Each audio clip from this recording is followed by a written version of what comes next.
Welcome back to my channel Mousumi's gardening tips চ্যানেলে তোমাদের সবাইকে স্বাগত। আজকে একটা খুব সুন্দর ভিডিও নিয়ে এসেছি। দেখতে পাচ্ছ এটা ক্রোটন প্ল্যান্ট। তো ক্রোটন প্ল্যান্টে যে প্রপারগেশন সেটা নিয়ে আজকের ভিডিওটা।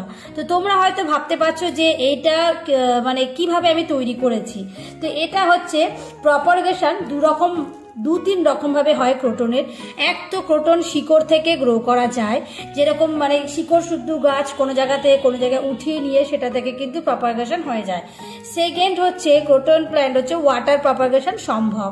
ক্রোটন গাছ সেটা পাতা থেকেও গ্রো করা যায়, ইভেন এটা ডাল বা কাটিং থেকেও তৈরি করা যায়। সেটা হচ্ছে জলের মধ্যে ক্রোটন প্ল্যান্টের কোনো মাথার দিকের কাটিং হোক বা পেন্সিলের মতো কাটিং হোক বা মোটা কাটিং হোক, সেটা জলের মধ্যে রেখে সপ্তাহের মধ্যে 2 দিন 3 দিন জল পাল্টে রাখলে মোটামুটি দিন 20-র মধ্যে অনেকগুলো শিকড় কিন্তু দেখতে পাবে, এবং তারপরে সেটা সয়েলের মধ্যে ট্রান্সফার করলে কিন্তু সেখান থেকে একটা গাছ করা সম্ভব খুব সুন্দরভাবে। আর তার সাথে রয়েছে সয়েল প্রপারগেশন, যেটা হচ্ছে ডাইরেক্ট তোমরা কোনো কাটিং যদি তোমরা সয়েলের মধ্যে মিডিয়াতে তোমরা দাও বা কোকোপিটের মধ্যে তোমরা দাও, সেক্ষেত্রেও কিন্তু কাটিং থেকে খুব সহজে চারাটা তৈরি করা সম্ভব। আর এটা যে লিপ প্রপারগেশন, তো লিপ প্রপারগেশন 2 রকম ভাবে হয়। এক হচ্ছে মাটির মধ্যে ডাইরেক্ট লিপটাকে যদি আমরা দিয়ে দিতে পারি, সেটা থেকে একটা প্রপারগেশন হয়। আর এছাড়াও হয় এরকম কিছু, দেখতে পাচ্ছ এরকমও দেখো, এটাও কিন্তু লিপ প্রপারগেশন। এটা যেরকম আমি সয়েলের মধ্যে তৈরি করেছি, আর এটা ওয়াটারের মধ্যে গ্রো করেছি। দেখতে পাচ্ছ আরো একটা একদম ছোট্ট পুচকে দেখতে পাচ্ছ ছোট্ট জায়গার মধ্যে দেখো জল রয়েছে এর মধ্যে। তো এইগুলো আমি রিসেন্টলি দিয়েছি, তো এর থেকে এখনো কাটিং তৈরি হয়নি। এইগুলো দেখো, এগুলো এখন নতুন দিয়েছি, তো সেজন্য এগুলো এখনো কাটিং থেকে চারা তৈরি করা হয়নি। এইরকম বেশ একটু শক্তপোক্ত পাতা হতে হবে, যেগুলো কিন্তু ছোট্ট জায়গার মধ্যে। তো এইরকম কন্টেনারের মধ্যে দেখো জল নিয়েছি, জলের মধ্যে এইগুলো দিয়ে দিতে হবে। তো আর মাঝে মাঝে 2 দিন ছাড়া জলটাকে পাল্টে দিতে হবে, কারণ পুরনো পচা জল থাকলে সেটা কিন্তু হবে না। আর যে পাতাটা দেখবে পচা মতো লাগছে, যেটা থেকে আর কি শিকড় সম্ভব নয়, সেই পাতাটা কিন্তু তারই মধ্যে তুলে ফেলে দিতে হবে। যেমন দেখো এই পাতাটা একটু হলুদ মতো হয়ে গেছে, তো এই পাতাটা হতেই পারে কয়েকদিনের মধ্যে পচে যায়। তো তখন তোমাদের খেয়াল রাখতে হবে এই পচা পাতাগুলো এর মধ্যে থেকে বাইরে বার করে দিতে হবে। এছাড়াও তোমরা ঘরের ডেকোরেশন হিসেবে ছোট্ট দেখো এইটুকু কন্টেনার হাতের মধ্যে দেখো, বুঝতেই পারছো, দেখতে পাচ্ছ কইটুকু। তো এইটুকু এগুলো হচ্ছে তো বাড়িতে যেগুলো থাকে না, যে হিঙের কৌটো, তো এরকম ছোট হিঙের কৌটোর মধ্যেও কিন্তু দেখো সুন্দর করে এরকম গ্রো করা সম্ভব। দেখতে পাচ্ছ এখানে ছোট্ট পাতাগুলো দিয়েও আমি যেখানে রাখবো সেখানে কিন্তু জল পাল্টে রাখলে বহুদিন এটা থেকে যাবে। আর আসল ব্যাপারটা তোমাদের এবার দেখাই, যেটা হচ্ছে তোমাদেরকে একদম প্রমাণ সহ দেখিয়ে দেবো যে শিকড় থেকেও কিন্তু এই দেখো এই গাছ করা সম্ভব। সেটা হচ্ছে দেখো এই পাতাটা তোমাদের আমি দেখিয়ে দিচ্ছি, বললাম যে দেখো এই পাতাটা দেখো পচে গেছে, এইটা হওয়ার নয়, তাই এটা আমরা ফেলে দেব। কিন্তু বাকি পাতা দেখো, আমি আরো একটা তুলে দেখাচ্ছি, কিছু পাতা হলুদ হলেও কিন্তু শিকড় হয়ে গেছে। তো এটা তোমাদের একদম আমি দেখিয়ে দিচ্ছি। দেখতে পাচ্ছ ভেতর থেকেও শিকড়গুলো দেখা যাচ্ছে। তো তোমাদের আমি আবারও শিওর করবার জন্য একদম দেখিয়ে দিচ্ছি। দেখো কিছু যেমন এই পাতাটা থেকে শিকড় এখনো বেরোয়নি, কিন্তু এই পাতাগুলো দেখো শিকড় কিন্তু হয়েছে। দেখতে পাচ্ছ কতটা তোমরা দেখতে পাচ্ছ আমি বুঝতে পারছি না। দেখো দেখতে পাচ্ছ, তো এই যে প্রতিটা থেকে আমি তোমাকে ইন্ডিভিজুয়ালি দেখিয়ে দিচ্ছি। দেখো যেমন এইটা দেখতে পাচ্ছ শিকড় হয়েছে। তারপর দেখো আরো এখানে আছে যেগুলো একদম বড় শিকড়, তোমরা দেখে বুঝতে পারবে। এই দেখো তো এইরকম ভাবে ওয়াটারের মধ্যেও প্রপারগেশন করে রাখতে পারো। এইগুলো শিকড় ভালো মতো মানে এগুলো বেরিয়ে গেছে। এবার এগুলো যদি আমরা কোনো সয়েল মিডিয়া বা কোকোপিটের মধ্যে দিয়ে দিই, বেশ সুন্দর কিন্তু ছোট্ট চারা তৈরি হবে। তবে একটা কথা না বললেই নয়, সেটা হচ্ছে যে পাতার কাটিং থেকে চারা তৈরি কিন্তু অনেক দিন সময় লাগে। মানে এটা অনেক দিন ধরেই তোমাদের ওয়েট করতে হবে, ধৈর্য ধরতে হবে। কিন্তু শুধু কাটিং থেকে যেগুলো চারা তৈরি, সেগুলো কিন্তু খুব সহজেই লেগে যায় যায় এবং সেগুলো গ্রোথটাও খুব তাড়াতাড়ি হয়। আর পাতার থেকে চারা তৈরি হয় কিন্তু অনেকটা স্লো গতিতে হয়, ঠিক আছে। দেখতে পাচ্ছ এই পাতার রুট সিস্টেম তৈরি হয়েছে, তারপর এখান থেকে কাণ্ড বেরোতে সময় লাগবে। তো তোমরা যদি ঘর সাজাবার জন্য যদি তোমরা করতে চাও তো সেক্ষেত্রে দেখো সুন্দরভাবে, কিন্তু আমি এইটা রেখেছি প্রায় 1 মাসের ওপর হয়ে গেল। তো দেখতেই পাচ্ছ কত সুন্দর রুট বেরিয়েছে। তো আমি যদি আরো কদিন এটা রাখতে চাই তো এরকম জলটাকে মধ্যে মধ্যে দেখো কত পরিষ্কার কাচের মতো জল, আমি কিন্তু মাঝে মাঝেই 1-2 দিন ছাড়াই কিন্তু এই জলটা মানে পাল্টাই। তো সেই জন্য কিন্তু এইগুলো খুব ভালোভাবে গ্রো করছে। কিন্তু যত পুরনো জল হবে তত কিন্তু এই শিকড়গুলো সুন্দরভাবে গজালেও কিন্তু পচে যেতে পারে।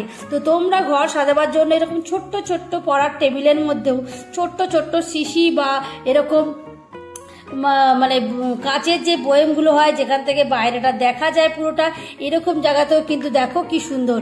আগেকার দিনে যেরকম দোয়াত থাকতো না ছোট্টর মধ্যে এরকম পালক দেয়া, ঠিক সেই রকম দেখতে লাগছে। দেখতে পাচ্ছ ছোট্ট ছোট্ট এরকম মিনি গার্ডেন করাও কিন্তু সম্ভব পাতা দিয়ে। এবার আসি দেখো সয়েল প্রপারগেশন।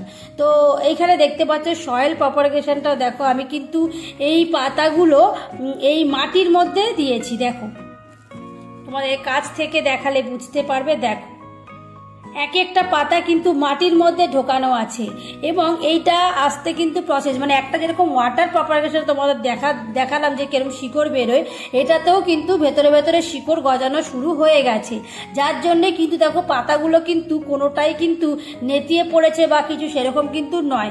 তারই মধ্যে কিছু কিছু পাতা কিন্তু একটু হলুদ দেখা যাচ্ছে, তো সেটা আমি এখনই তুলে ফেলছি না, আর একটু দেখবো যদি দেখি একদমই হলুদ হয়ে এটা নেতিয়ে পড়েছে এরকম, তাহলে বুঝবে এই পাতাটা পচে গেছে বা নষ্ট, তখন এটাকে তুলে ফেলে দেব। কিন্তু বাকি যেগুলো দেখো সতেজ যেগুলো সবুজ পুরো দেখতে পাচ্ছ সেগুলো কিন্তু অলরেডি গ্রোথ নেওয়া শুরু করে দিয়েছে।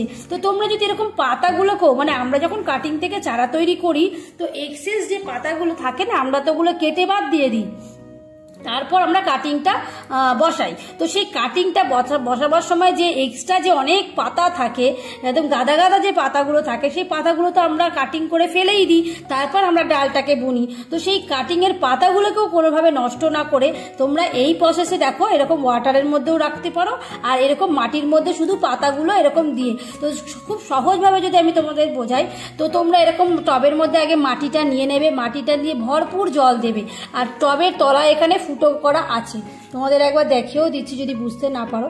তো এখানে দেখো টবের তলায় কিন্তু ছোট ছোট করে এরকমভাবে ছুরি দিয়ে দিয়ে গর্ত করে ফুটো করা আছে। তো এক্সেস জলটা এখান দিয়ে বেরিয়ে যাবে। এইবার টবে তখন মাটিটা একদমই কাদার মতো নরম একদম মানে হয়ে থাকবে। তো তখন তোমরা টুকটুক করে এক একটা পাতার বোটা যেগুলো শক্তপক্ষ সেগুলো টুকটুক করে এরকমভাবে পুঁতে পুঁতে দিয়ে দেবে। তাহলেই দেখবে যতগুলো তোমাদের কাটিংয়ের পাতা আছে সব এরকম পুঁতে পুঁতে দেবে। তারপর কিছুদিনের মধ্যে দেখবে যে পাতাগুলো পচে যাওয়ার সেগুলো হলুদ হয়ে যাচ্ছে, বাকি পাতাগুলো যেগুলো সবুজ এবং তরতাজা হয়ে রয়েছে দেখতে পাচ্ছ দেখো, তো সেগুলো কিন্তু বুঝবে যে এগুলো কিন্তু মানে কাটিংয়ের মানে পাতা থেকে লিপ প্রপারগেশন কিন্তু এগুলো হয়ে গেছে।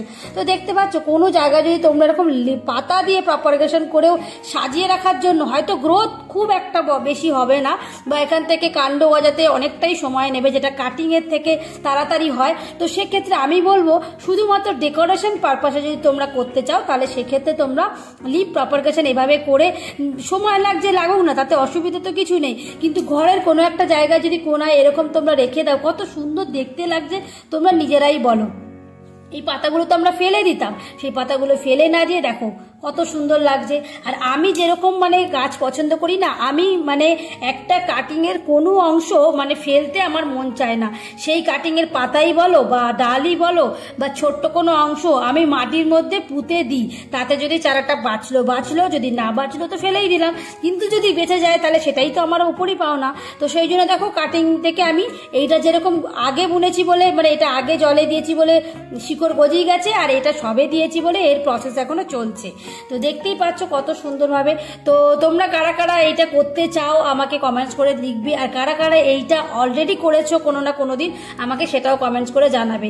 আর এভাবে তোমাদের কোন কোন গাছের লিপ প্রপারগেশন দেখাতে হবে তোমরা কমেন্ট করে জানিও, যদি আমি পারি তোমাদেরকে সেটা শেয়ার করব।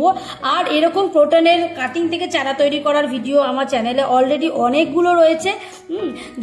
তা যদি তোমরা আমার চ্যানেলে নতুন বন্ধু হয়ে থাকো তাহলে বলবো চ্যানেলটাকে এক্ষুনি সাবস্ক্রাইব করে অল বাটনে ক্লিক করে দাও।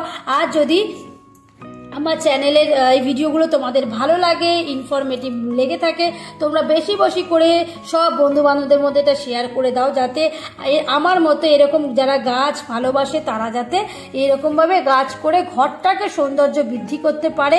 এবং এই এখনকার দিনে যা অবস্থা, সেখানে গাছ বোনা ছাড়া উপায় নেই, অক্সিজেনের ঘাটতি হয়ে যাচ্ছে চারিদিকে। সেখানে নিজের ঘরের মধ্যে ইনডোর প্ল্যান্ট যদি তোমরা অনেকগুলো গাছ দিয়ে করতে পারো, ঘরের অক্সিজেনটা কিন্তু তোমরা নিজেরাই নিজেদের ভাবে নিয়ে, কেন আর্টিফিশিয়াল অক্সিজেন তোমরা কিনতে যাবে বাইরে থেকে? তোমরা অক্সিজেন ঘরেই নিজেরা তৈরি করবে। তো এইভাবেই তোমরা করতে পারো। আশা করি ভিডিওটা ভালো লেগেছে। ভালো লাগলে লাইক শেয়ার কমেন্ট করতে ভুলবে না, আর সাবস্ক্রাইব করে দিও। তো আজকের জন্য এটুকুই, টাটা বন্ধুরা।